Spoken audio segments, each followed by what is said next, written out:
श्री सद्गुरु महाराज की जय। दुख दर्द भव के सब मिटे सतगुरु चरण नित से। दुख दर्द भव के सब मिटे सतगुरु चरण नित से। गुरु भक्ति बिन कछु ना बने, मेहि सकल संतन कही। गुरु भक्ति बिन कछु ना बने। परमाराध्य सद्गुरु महाराज गुरुदेव महर्षि संत सेवी परमहंस जी महाराज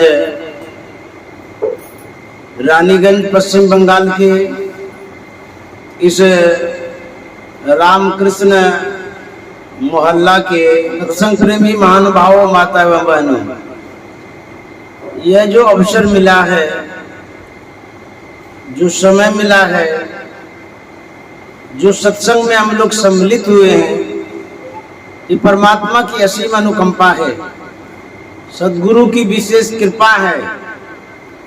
इसीलिए हम आप सत्संग में सम्मिलित हुए हैं। किसी भी व्यक्ति को जब धन मिलता है, आप बोलते न बड़ा भाग्यशाली आप हैं, फलाने मोहल्ले में गए, वहां पर सदा व्रत मिल रहा था, धन भी बट रहा था, रुपया पैसा बट रहा था, आपको मिल गया। वो कहता हम तो संजोग से चले गए थे, हमको कहीं जाना और था, लेकिन मेरे मन में हुआ कि एक बार चले जाते हैं उस मोहल्ला में, तो ऐसे ही आ गए, हमको मिल गया। ठीक उसी तरह से अभी जो हम लोगों को सत्संग मिला है, कि चलते चलते सत्संग मिल गया और आपके भाग्य में था, आपको पता नहीं था कि मेरा भाग्य पलटने वाला है, मेरा भाग्य बदलने वाला है, आपको खुद पता नहीं था। लेकिन परम प्रभु परमात्मा की कृपा होती है, अच्छे मानव के लिए अच्छा संयोग सत्संग दे देते हैं। तो यह जो सत्संग मिल गया है, यह आपके भाग्य में था और इसीलिए अवसर प्रदान किया गया है। जब कोरोना काल चल रहा था, हमने देखा कि अपनों को खोया, अपने परिवार को खोया, कितने बिछुड़ गए ये पता ही नहीं चला। इतना विकराल काल था। उस समय हम अपने परिजन से मिल नहीं पाते थे। क्यों? मिलना रोक लगा दिया गया था, मना था कि आप किसी मरीज से, कोरोना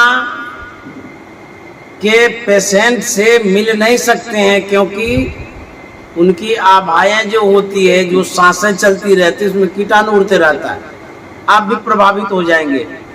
ऐसा समय आया, हम मित्र से मिल नहीं पाए, परिवार से मिल नहीं पाए, परिवार की दुर्दशा हो रही थी, देखने तक नहीं गए, हॉस्पिटल में मर गया, जा नहीं पाए। क्यों? जाने नहीं देता था। आज हम जीवित हैं, ये सद्गुरु की बहुत बड़ी कृपा है। सद्गुरु महाराज की। हम लोग आदरणीय श्री लाल बाबू श्रीवास्तव बाबू के आवास पर सत्संग कर रहे हैं। उनका तो नाम ही है लाल बाबू। अब कहना ही क्या है, नाम में लाल है। उसके बाद श्री वास्तव भी हैं, तो हमारे गुरु महाराज के कुल के हैं, क्योंकि हमारे बाबा देवी साहब कायस्थ थे, गुरु महाराज भी कायस्थ थे, महर्षि संत सेवी जी महाराज भी कायस्थ थे, और उसी जाति में आप भी हैं, अर्थात हमारे लाल बाबू भी हैं, जो डॉक्टर कॉलोनी में सत्संग करा रहे हैं अपने घर पर। बहुत ही सुंदर सुअवसर मिला हुआ है। हम लोग गुरु की चर्चा सुन रहे थे, गुरु महिमा को सुन रहे थे, गुरु विशेषता को जान रहे थे, वो भी गोस्वामी जी के विचार के अनुरूप। उन्होंने कहा गुरु इतने महान होते हैं, इतने श्रेष्ठ होते हैं कि उनके समान और कोई नहीं होते संसार में। इसीलिए उन्होंने सर्वप्रथम गुरु को आवाहन किया, गुरु को आमंत्रित किया, गुरु को बुलाया, गुरु का सम्मान किया, गुरु का अभिनंदन किया है। उनके पद से ही पता चलता है। उन्होंने कहा बंदो गुरुपद कंज, कृपा सिंधु नर रूप हरि, महामोह तम पुंज जासु बचन रवि कर। मैं गुरु की वंदना करता हूँ। गोस्वामी जी से पूछा गया आपके इष्ट तो भगवान श्री राम है, आप भगवान श्री राम की वंदना नहीं किए, गणेश की वंदना नहीं किए, किसी देवी देवताओं की वंदना न करके सबसे पहले प्रथम आपने गुरु की वंदना की है, ऐसा क्यों? जैसे आप मानते हैं गुरु को, तो पूछेंगे ना कि आप अपने गुरु महाराज की कीर्ति यश को जानते हुए भी उसका जयकारा नहीं किए, नाम नहीं लिए, वंदना नहीं किए, स्वागत सम्मान नहीं किए। पूछेगा ना आपसे कोई भी। जैसे अभी सत्संग करा रहे हैं तो फोटो लगाए ना गुरु महाराज का, उनको आप मानते इसीलिए लगा रहे हैं। लेकिन गोस्वामी जी के इष्ट थे भगवान श्री राम, लेकिन वंदना गुरु की करते हैं, ऐसा क्यों? तो गोस्वामी जी कहते हैं इसलिए कि महामोह तम पुंज जासु बचन रवि कर।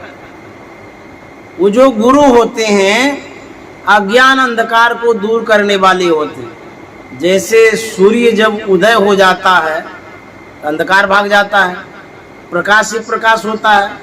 ठीक उसी तरह से जो गुरु के शरण में आते हैं, जो गुरु का स्वागत करते हैं, जो गुरु का सम्मान करते हैं, सभी देवी देवता का स्वागत और सम्मान हो जाता है, सभी देवताओं की पूजा हो जाती है।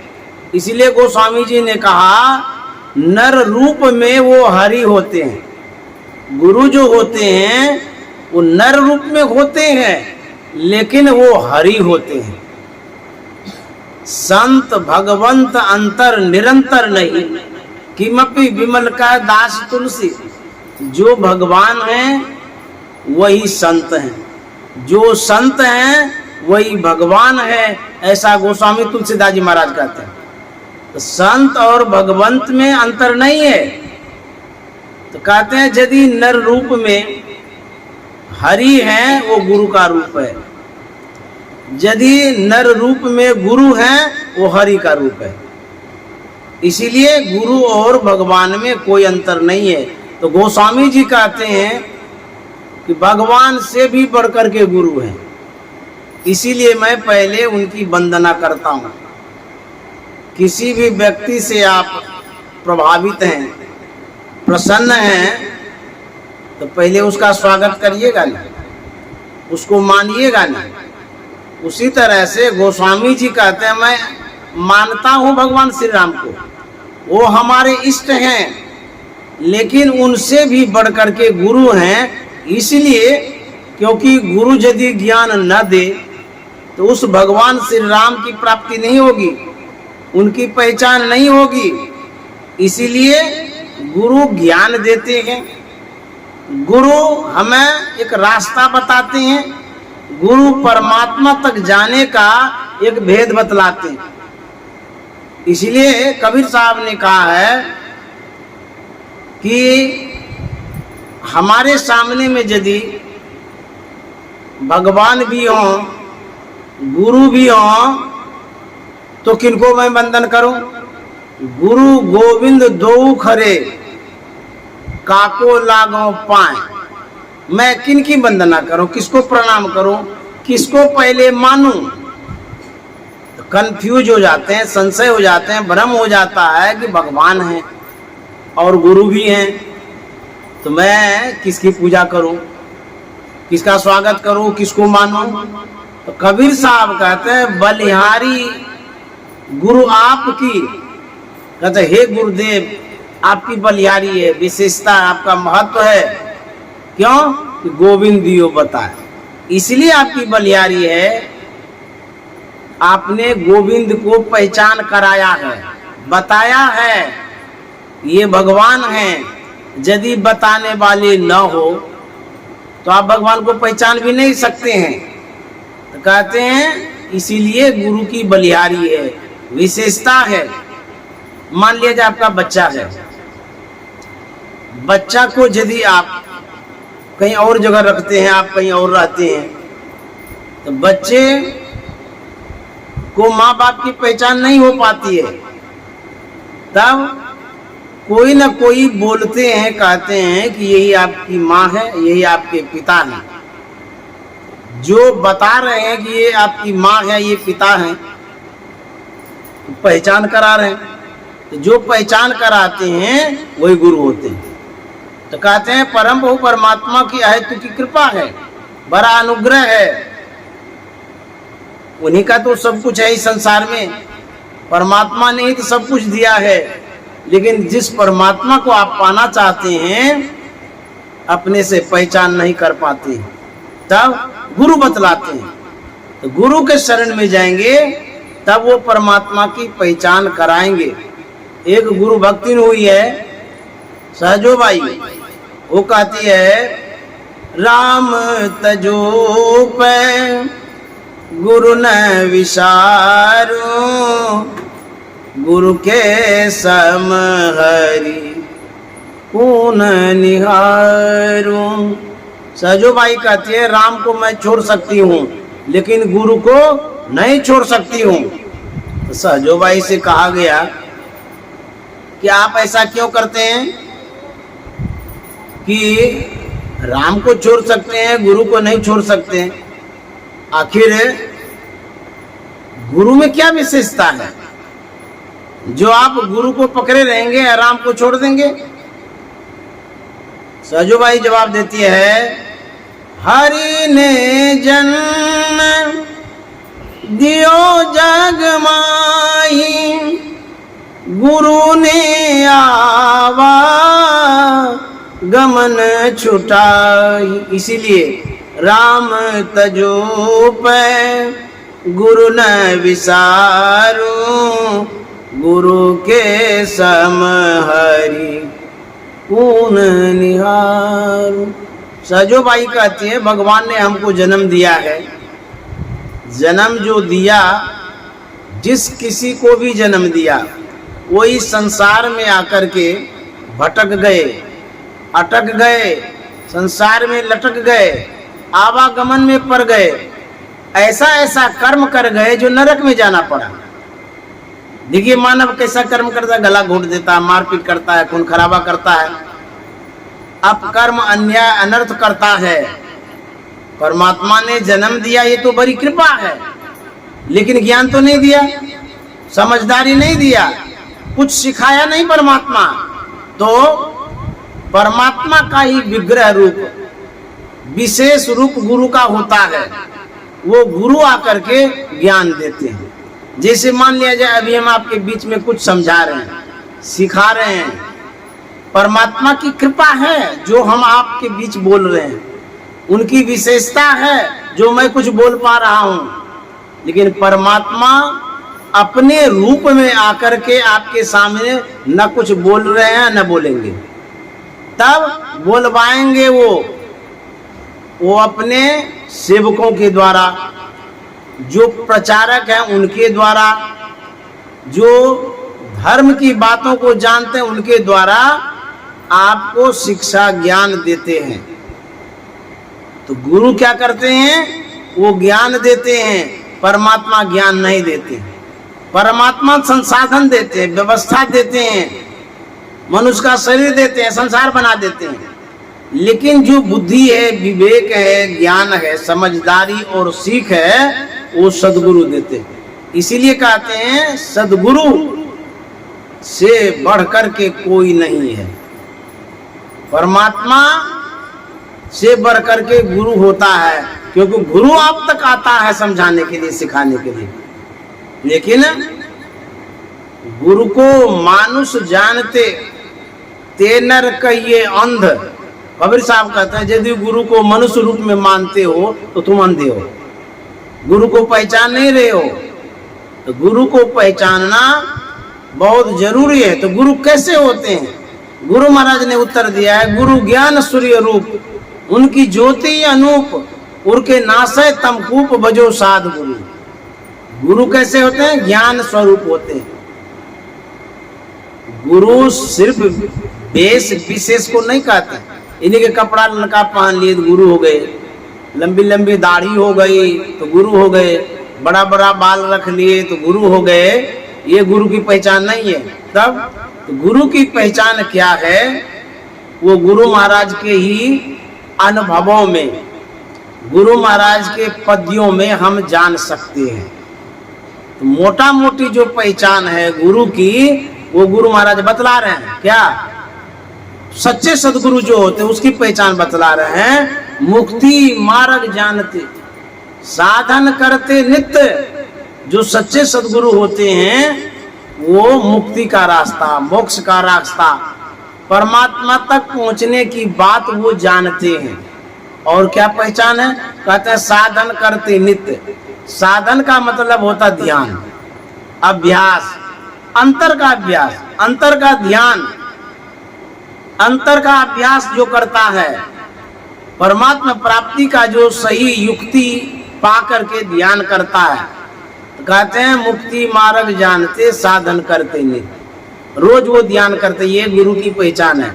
साधन करते नित्य, सत्य चित्त जग में रहते। कहते हैं उनका जो चित्त है सच्चे सदगुरु का, वो सच्चाई वाला है, ईमानदारी वाला है, सत्य वाला है, सही वाला है। वो झूठ साच नहीं करते हैं, फरेब नहीं करते हैं, वो ठगते नहीं हैं, बरगलाते नहीं हैं, किसी को बेचैन नहीं करते हैं, परेशान नहीं करते हैं। ऐसे सच्चे सदगुरु होते हैं। जो परेशान कर देते हैं पैसों के लिए जो गुरु बने हुए हैं, वो सच्चे सदगुरु नहीं है। सदगुरु सब कुछ दिन देत कछु ना रहियो, हम ही अभागिन नारी सुख तजी दुख ले। सदगुरु तो देते रहते हो, आपसे क्या लेंगे? आपके पास क्या है जो दे दीजिएगा? अरे गुरु भौतिक संपदा नहीं चाहते हैं। यदि वो भौतिक संपदा चाहते, आज उस गुरु का हम लोग महत्व नहीं देते। तो जो भौतिक संपदा नहीं चाहते हैं वही सच्चे सदगुरु हैं। साधु भूखा भाव का, धन का भूखा नहीं। जो धन का भूखा सो तो साधु नहीं। जो धन के पीछे पड़ा हुआ है, आपसे रुपया ऐंठने के लिए, आपको किसी तरह से कुछ कह करके ठगने के लिए, चाहे धर्म के नाम पर या किसी रूप से आपसे जो ठगा जा रहा है, आपको जो ठग रहे हैं, ऐसे ठग गुरु से बचना चाहिए। अनहरा गुरु बहरा चेला, दोनों नरक में ठेलम ठेला। तो गुरु महाराज कहते हैं सत्य चित्त जग में रहते, अच्छे विचार से वो संसार में रहते हैं। दिन दिन अधिक विराग प्रेम सत्संग सो करते। गुरु के अंदर में वैराग्य होता है, आसक्ति नहीं होती है। संसार के प्रति विशेष लगाव वो नहीं रखते। आप तक जो गुरु आते हैं आपके हित के लिए आते हैं, कल्याण के लिए आते हैं, लाभ के लिए आते हैं। आपको ये कुछ देने के लिए वो आते हैं, आपसे लेने नहीं आते हैं। जो गुरु लेने आते हैं आपसे, इसका मतलब है वो भिखारी है, कंगाल है, दरिद्र है, उसको स्वयं उसके पास नहीं है और आपसे मांग रहा है, जिसका मतलब आप ही श्रेष्ठ हैं उससे। जो भीख मांगता हो, हाथ फैलाता हो आपके सामने, गिराता हो, वो सच्चे सदगुरु नहीं है। अरे सच्चे सदगुरु तो शहंशाह होते हैं, बादशाह होते हैं। चाह गई चिंता मिटी, मनवा बेपरवाह, जाको कछो न चाहिए कोई शहंशाह। जो शहंशाह होते हैं संसार के लोगों से वो क्या लेंगे? भूली जैसो धन जाको, सूली सो संसार सुख, धूली जैसो धन जाको सूली सो संसार सुख भूली जैसो भाग देखे अंत कैसी यारी है भूली जैसो भाग देखे अंत कैसी यारी है। सुंदरदास जी महाराज कहते हैं धूली जैसो धन जाग। सच्चे सदगुरु की पहचान यही है, जिस तरह से सड़क पर पड़ी हुई धूल है, यदि लाखों रुपया वहां पर पड़ा हुआ मिल जाए, वो धूल के समान जान करके उस पर नजर भी नहीं डालेंगे, देखबो नहीं करेंगे, छुओ नहीं करेंगे। लेकिन जो साधारण आदमी है 1 लाख तो छोड़ दीजिए, 10 टकिया भी देखेगा चट से उठा करके जेब में रख लेगा। यही पहचान है साधु और सांसारिक लोगों में। तो कहते हैं जो सद्गुरु होते हैं दिन दिन अधिक विराग, प्रेम सत्संग सो करते, और वो जो सत्संग करते हैं प्रेम से करते हैं, स्नेह से करते हैं, खुशी से करते हैं, प्रसन्नता पूर्वक करते हैं। गुरु महाराज ने कहा है कि रहे जहां सत्संग नित सुजन जन सो नेहित। जहां सत्संग रहता है वहां वो सदगुरु पहुंचते हैं। जहां सज्जन होता है वहां सदगुरु पहुंचते हैं। उसको सज्जनों से नेह होता, लगाव होता है। इसीलिए जो सच्चे सदगुरु होते हैं प्रेम से सत्संग, प्रेम सत्संग सो करते, दृढ़ ज्ञान दे समझाए, बोध दे कुबुद्धि के औरते।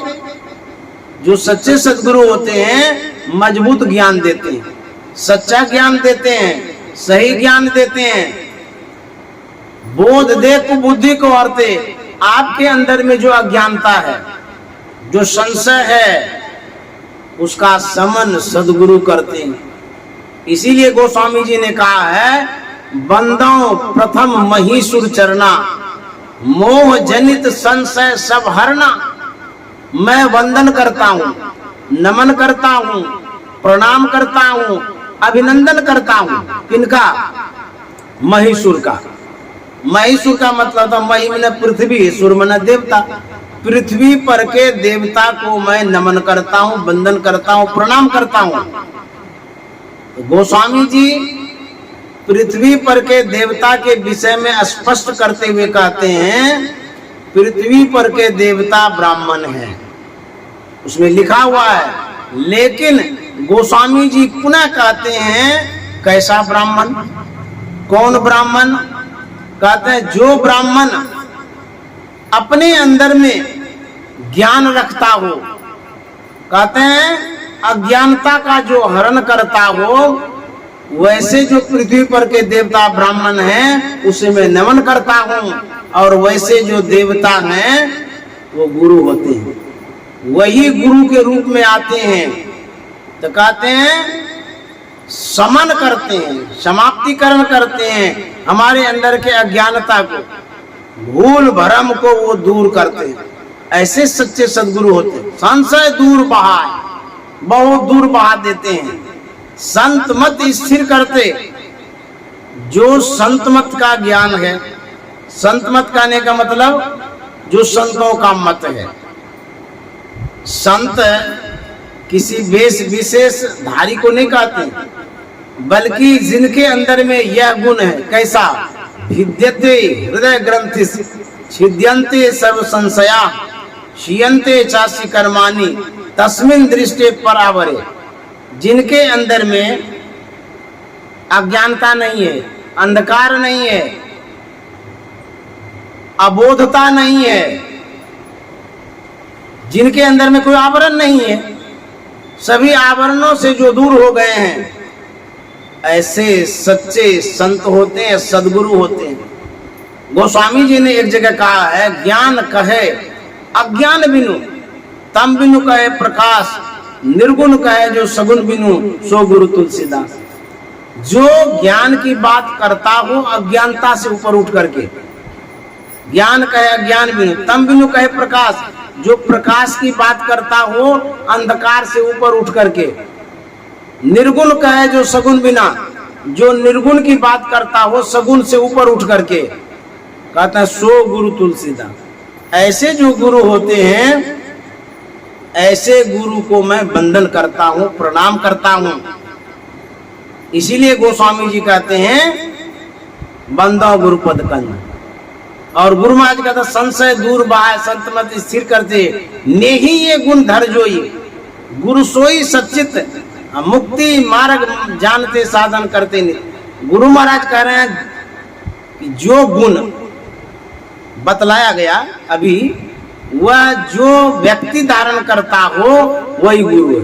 नेही ये गुण धर जोई, गुरु सोई सच्चित मुक्ति मार्ग जानते साधन करते नहीं। ऐसा जो ज्ञान रखता हो, अंतर बाहर का ज्ञान रखता हो, सगुण निर्गुण का ज्ञान रखता हो, भक्ति की पराकाष्ठा को पार किए हुए जो हों, ऐसे को सच्चे सदगुरु कहते हैं। उसी की वंदना गोस्वामी जी करते हैं। जब तक ऐसे सच्चे सदगुरु पर भरोसा और विश्वास नहीं होगा, आपका पूर्ण कल्याण नहीं होगा। इसलिए ऐसे गुरु की खोज, ऐसे गुरु की पहचान वो आप पर डिपेंड करता है, आप पर निर्भर करता है, आपके विवेक बुद्धि पर निर्भर करता है। आप जो गुरु को खोजते हैं वो आप पर निर्भर करता है कि कैसा गुरु मिला है, कैसा मिलेगा। अब कैसा मिला हुआ है वो आप जानिए, आपके ऊपर निर्भर करता है।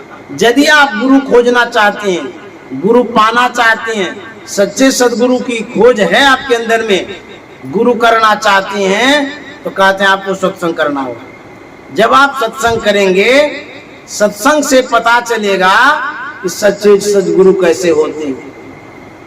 कैसे सच्चे सदगुरु का हम संग करेंगे, तो सब का जड़िया सत्संग है। जब तक सत्संग नहीं करेंगे आपको गुरु का पता ही नहीं चलेगा। तो गुरु पर विश्वास रखना बहुत जरूरी है। कितना विश्वास होना चाहिए, एक कथा के माध्यम से बताना चाहता हूं। वह कहानी इस प्रकार है। एक महात्मा अपने सेवकों के साथ कहीं जा रहे थे। जाते जाते रास्ते में एक नदी मिलती है। नदी में धाराएं चल रही थी, पानी बह रहा था। तो गुरुजी आगे आगे, चेला राम पीछे पीछे जा रहा था। तो जब धाराओं में गुरुजी आगे बढ़ रहे थे तो उनका पैर लड़खड़ाने लगा। तो गुरुजी ने पीछे पीछे आ रहे सेवकों से, चेला से कहा कि मेरी बांह को पकड़ो, नहीं तो मैं इस धाराओं में बह जाऊंगा, डूब जाऊंगा। चेला सुन तो लिया लेकिन कुछ नहीं किया। फिर गुरुजी आगे बढ़े। बढ़ते बढ़ते एक बार फिर गुरुजी ने कहा कि मेरी बांह को पकड़ो, नहीं तो मैं डूब जाऊंगा। फिर भी कुछ नहीं किए। गुरुजी बोलते हैं पकड़ने के लिए बांह को, चेलाराम सुन लेता है लेकिन पकड़ता ही नहीं। फिर बढ़ते बढ़ते कुछ देर में कहते हैं कि मेरी बांह को पकड़ो, नहीं तो मैं डूब जाऊंगा। चेलाराम फिर भी कुछ नहीं बोले। गुरुजी को गुस्सा आ गया।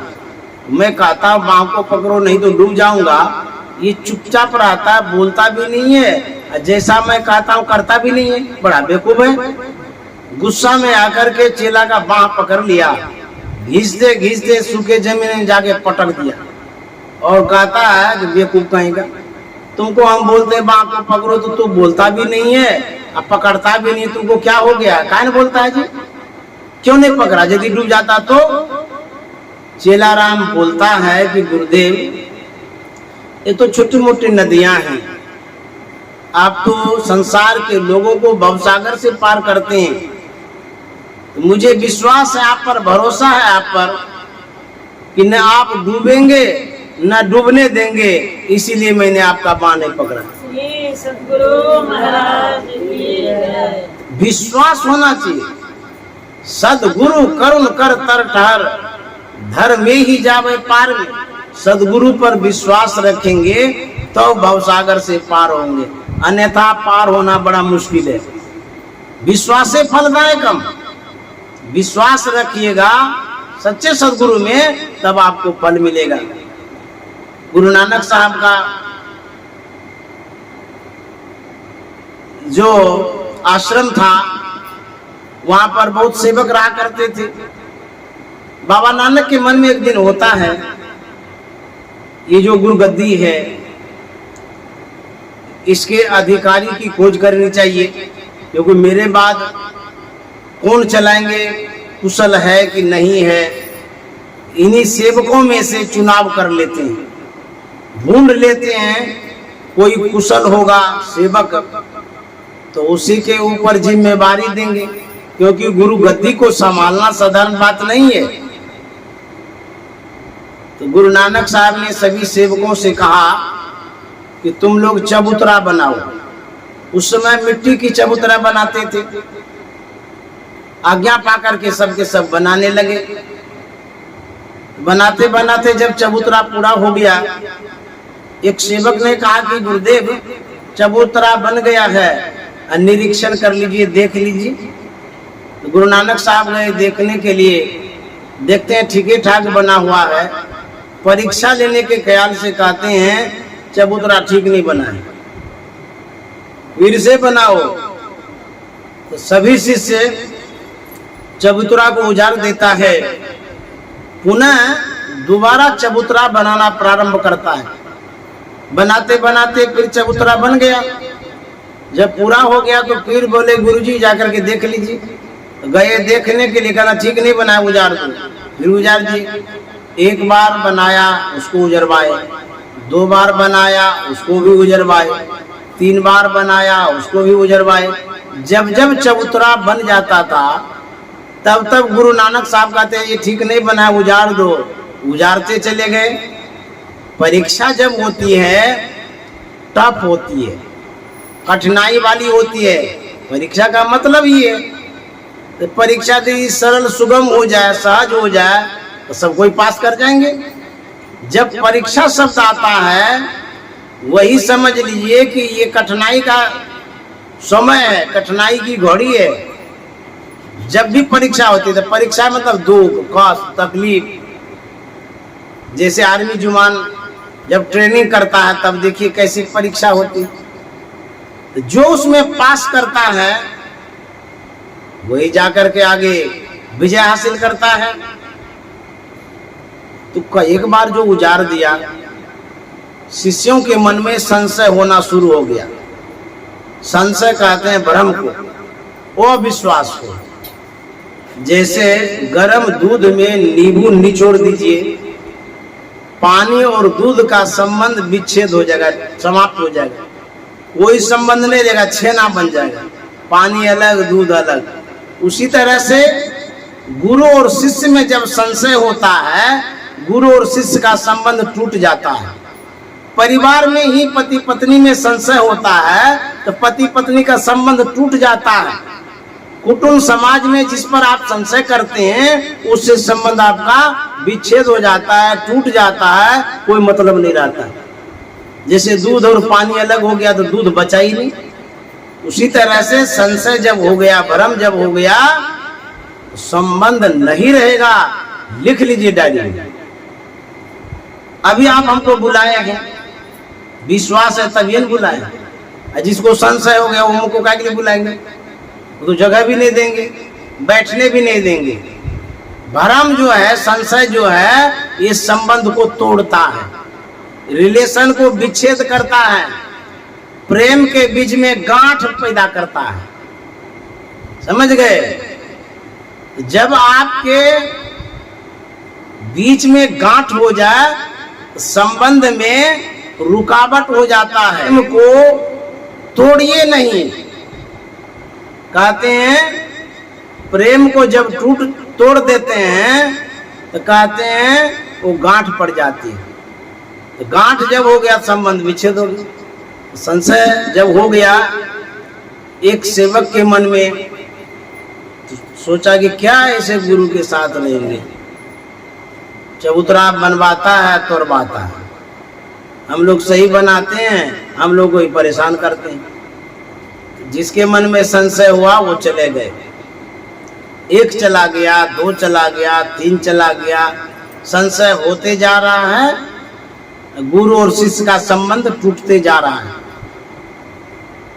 तो जब टूटते चला गया तो सब के सब चले गए, एक रह गया। तो गुरु नानक साहब ने देखा कि सब तो चले गए, एक बचा हुआ है। पूछते हैं, करे और सब सेवक कहाँ गया जी? बोले वो तो अपने गंतव्य की ओर चले गए। गुरु नानक साहब ने कहा क्यों चले गए? उस सेवक ने कहा कि गुरुदेव, वो बोलते थे कि चबूतरा हम लोग सही बनाते हैं और परेशानी करने के लिए गुरुजी तोड़वाते रहते हैं, गुरुजी का दिमाग सही नहीं है, परेशान कर रहे हैं हम लोगों को, इसीलिए वो लोग छोड़ के चले गए। उस सेवक से पूछा गया कि तुम क्यों नहीं गया? तुमको भी तो वही परेशानी है जो और सबको परेशानी हो रही थी, तुमसे भी तो बनवा ही रहे हैं, तोड़वा रहे हैं। उन्होंने कहा कि गुरुदेव, यदि यह सेवा, चबूतरा बनाने का सेवा मुझे आप जीवन भर देते रहेंगे तो मैं चबूतरा बनाता रहूंगा, आप तोड़वाते रहेंगे, मैं तोड़ता रहूंगा, और मैं समझूंगा कि मेरा जीवन धन्य हो गया गुरु सेवा में लग करके। और उन्होंने कहा कि गुरुदेव, मेरे लिए आपके चरणों को छोड़ करके और जगह कहाँ जो मैं वहां जा करके रहूं। तब गुरुदेव इतने प्रसन्न हो गए, बोले कि तुम ही गुरु गद्दी का अधिकारी। जब सहते हैं तब लहते हैं, जो सहता है उनकी बनती है, जो सहना नहीं जानता है उसका सब कुछ बिगड़ जाता है। धीरज धरी संशय नहीं राखूं, नाम भरोसे रहो। अरे मन धीरज काहे न धरे, धैर्य रखिए, पेशेंस रखिए किसी भी कार्य के लिए, चाहे वो कोई भी काम हो, संसार का हो, परमार्थ का हो, ध्यान का हो, कुछ भी हो। जब आप धैर्य रखेंगे, धीरज रखेंगे, तब आपका काम बनेगा। उकता जाएंगे तो जो काम बनने वाला है वो बिगड़ जाएगा। धैर्य रखना बहुत जरूरी है। रामकृष्ण परमहंस ने कहा है, जो सहता है उसकी बनती है, जो सहना नहीं जानता है उसका सब कुछ बिगड़ जाता है। जो भगवान बुद्ध थे, अपने सेवक आनंद के साथ कहीं भ्रमण कर रहे थे। भगवान बुद्ध को प्यास लगती है, अपनी इच्छा जाहिर सेवक आनंद से करते, इस आनंद मुझे प्यास लगी है, कहीं पास में झरना हो तो पात्र में पानी ले आओ। आज्ञा पाकर के आनंद जाता है। पास में जो झरना है वह पानी लेने ही वाला था, लेकिन उसी समय एक बैलगाड़ी वाला आता है, उसी में बैलगाड़ी घुसा देता है। जो जल शुद्ध शीतल था गंदा हो जाता है, कीचड़ घुस गया उसमें। आनंद के मन में हुआ, इतना गंदा पानी भगवान बुद्ध को कैसे देंगे? वह खाली कमंडल लेकर के दूसरी जगह जाना चाहता है, लेकिन मन में होता है कि कहीं दूसरी जगह से ले आएंगे, भगवान बुद्ध को पसंद न आया तो ऐसा करते हैं कि भगवान बुद्ध से एक बार पूछ लेते हैं, इस तालाब का जल तो गंदा हो गया है, आपकी आज्ञा हो तो दूसरे तालाब से, झरने से जल ले आओ। वह आनंद भगवान बुद्ध के पास पहुंचता है और भगवान बुद्ध से कहता है कि बनते, जिस जलाशय में मैं पानी लेने गया था उसमें एक बैलगाड़ी वाला आया, हमारे पानी लेने के पूर्व ही बैलगाड़ी घुसाया, गंदा हो गया, वह पानी अपेय हो गया, अशुद्ध हो गया। आप आज्ञा दें तो दूसरे झरना से जल ले आओ। भगवान बुद्ध ने कहा नहीं, उसी में जाओ। आज्ञा पाकर के आनंद उसमें गया, तब तक शुद्ध नहीं हुआ था। फिर भगवान बुद्ध के पास खाली हाथ आया, बोला कि बनते अभी भी वो शुद्ध नहीं हुआ है, किसी दूसरे झरने से ले आओ। बोलते नहीं, उसी में चले जाओ। फिर वो जाता है। इस तरह से कई बार आज्ञा होती रही, वो झरने में जाता रहा। अंत में जब जल शुद्ध हो गया, शांत हो गया, तब जाकर के पात्र में पानी भरता है, लेकर के भगवान बुद्ध के पास पहुंचता है। उस पानी को भगवान बुद्ध पीते हैं। पानी पीने के बाद भगवान बुद्ध आनंद से कहते हैं कि आनंद, जिस तरह से उस झरने का जल बैलगाड़ी के घुसने से गंदा हो गया, अपेय हो गया, अशुद्ध हो गया, ठीक उसी तरह से हमारे मन मस्तिष्क में विकार रूपी बैलगाड़ियां चलती रहती है। इसका मतलब ये नहीं है कि हम पलायन कर जाएं, भाग जाएं, छोड़ दें, धीरता खो दें। नहीं, भगवान बुद्ध ने आनंद से कहा था धैर्य रखो। जिस तरह से धैर्य रखने से धीरे धीरे पानी शुद्ध हुआ, उसी तरह से व्यक्ति के अंदर में जो भी कामना है, इच्छा है, उसके लिए कहते हैं धैर्य रखिए, धीरज रखिए और सद्गुरु पर विश्वास रखिए। यदि आप विश्वास रखेंगे, उसके अनुरूप आपको फल मिलेगा। जो फल आप चाहते हैं, सच्चे सद्गुरु में विश्वास रख करके जब आप चलेंगे तब फल मिलेगा, नहीं तो नहीं मिल सकता है। तो गुरु में विश्वास होना चाहिए, गुरु पर आशा भरोसा रखना चाहिए। ये नहीं कि आज हमारा दुख दूर नहीं हुआ तो दूसरे गुरु के पास चले गए, आज हमारे ऊपर संकट आ गया तो तीसरे के पास चले गए, कोई विपत्ति आ गई तो चौथे के पास चले गए, जादू टोना वाले के पास चले गए, वैद्य ओझा के पास चले गए, पंडित पुजारी के पास चले गए, अंगूठी गले में माला पहनने लग गए। तो फिर आपको विश्वास कहाँ रहा? मुझसे एक व्यक्ति ने पूछा था कि आपके मत में पहचान क्या है, कि आप संत मत के हैं, उसकी क्या पहचान है? तो मैंने कहा, हमारे अंदर में जो कुछ भी उपलब्ध होता है वही पहचान है, बाह्य रूप में कोई पहचान नहीं है। बाल बढ़ा लेने से भी हम ये नहीं कह सकते कि सच्चे सद्गुरु हैं या सच्चे महात्मा हैं, या गैरिक वस्त्र धारण करने से भी यह पहचान नहीं है कि यही साधु हैं। गले में कंठी लेने से भी नहीं कह सकते हैं कि यही साधु हैं। हमारे मत में बाह्य कोई पहचान नहीं है। तिलक लगाते हैं, यह भी पहचान नहीं है। आप गले में कंठी धारण करते हैं, ये भी पहचान नहीं है। उसके बाद बाल बढ़ाते हैं, ये भी पहचान नहीं। बाह्य कोई पहचान नहीं। किसी वेश विशेष में आप रहिए, जो साधन भजन करता है वही पहचान है। और गुरु कबीर साहब ने कहा है कि माला तो कर में फिरे, हाथ में फेरते रहते ना माला, तो कहते हैं माला फेरने वाले पूजा कर रहे हैं तो ये पहचान है। तो माला तो कर में फिरे, जी फिरे मुख माही, मनवा तो दादिसी फिरे, यह तो सुमरन नहीं। हाथ में माला फेरते रहते हैं, मन का माला क्यों नहीं फेरते हैं? जो हमारे गुरु महाराज ने बतलाया है, मने मन जाप करिए, यही माला है। अब बाहर में टीका लगा लेते हैं।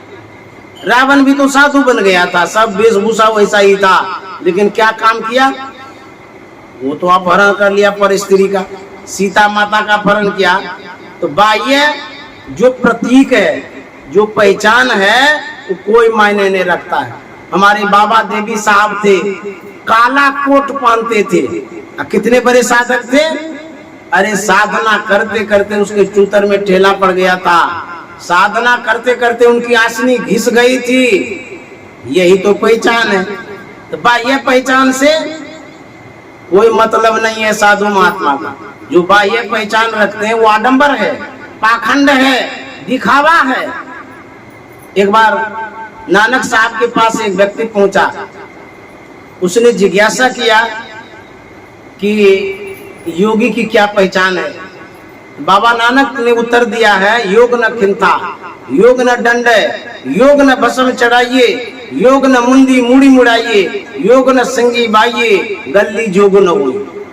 बाबा नानक कहते हैं लंबा कुर्ता पहन लेने से कोई योगी नहीं होता है, बाल बढ़ा लेने से कोई योगी नहीं होता है, बाल मुड़ा लेने से कोई योगी नहीं होता है, चंदन तिलक धारण करने से कोई योगी नहीं होता है, कमंडल धारण करने से कोई योगी नहीं होता है, हाथ में लाठी रखने से कोई योगी नहीं होता है। तब पूछा गया योगी कैसा होता है? कहते एक दृष्टि करी सम सरी जाने, योगी कहिए सोइए। जो एक दृष्टि धारा को अंतर में मिलाना जानता हो, जो दृष्टियों की क्रिया करता हो, कहते वही योगी है। चाहे वो महिला हो, चाहे पुरुष हो, चाहे हिंदू हो, मुसलमान हो, किसी देश में हो, कोई कारोबार करता हो, जो दृष्टियों की क्रिया सही ढंग से करता है वही योगी है, वही महात्मा है, वही साधु है, वही संत है। अन्यथा बाह्य वेश विशेष धारण करने वाले बहुत होते हैं, वो योगी महात्मा नहीं है। इस तरह से संत मत का कहना है, जो सच्चे सदगुरु हैं उन सच्चे सदगुरु के शरण में रहिए, उनके आज्ञा का पालन करिए। जो गुरु महाराज का सत्संग नित्य रो, ध्यान नित्य रहिए, करत संलग्न हो, बेविचार चोरी नशा हिंसा झूठ न जना चाहिए। जीवन बिताओ स्वावलंबी, भरम भारे पूरी कर, संतों की आज्ञा है ये मेरी, माथ धर छल छोरी कर। स्वावलंबी जीवन बिताइए, सतत साधना करिए, ध्यान करिए, जो गुरु महाराज ने सत्संग बतलाया है उसको करते रहिए। इसी सत्संग के माध्यम से आपका सब संकट दूर होगा, सब कष्ट दूर होगा, और आप जो चाहते हैं उसकी आपूर्ति होगी। इन्हीं शब्दों के साथ वाणी में विराम। मैं श्रीमान जो लाल बाबू श्रीवास्तव जी हैं उन्हें साधुवाद देता हूँ, उनके परिवार के लिए शुभकामना मंगल कामना करता हूँ। जो भी इस सत्संग में उपस्थित हैं उनके भी मन में जो अच्छी भावना है, अच्छी कामना है, उसकी पूर्ति हो, ये सदगुरु महाराज से प्रार्थना करता हूँ। श्री सदगुरु